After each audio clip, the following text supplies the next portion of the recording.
De leur union résulte une descendance dont la particularité est de porter des prénoms africains. Moi, j'ai du mal à parler que de mes enfants biologiques.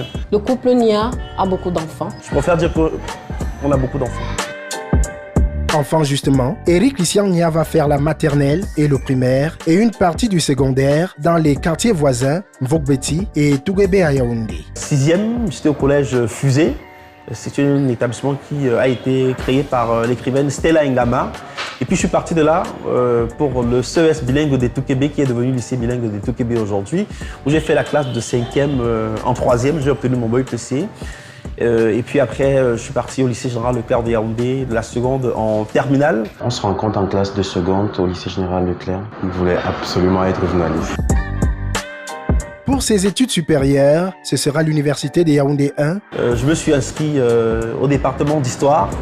Donc j'ai obtenu ma licence en histoire avec une spécialité en histoire des relations internationales.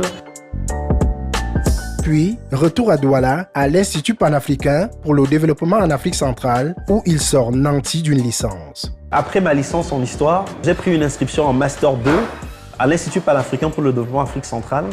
Eric Christian Nia peut alors vivre son rêve d'enfance. Élève, il s'est essayé à plusieurs reprises à la plume et au micro. Au CES bilingue de Touguébé, j'étais membre très actif du club journal. Au lycée Leclerc, j'étais membre très actif également du club radio. Pendant nos pauses, en fait, il passait le temps à simuler des interviews fictives. Et j'ai d'ailleurs eu l'occasion en classe de seconde, Canal Centre Radio Vacances, on avait comme encadreur Charlie Vemé.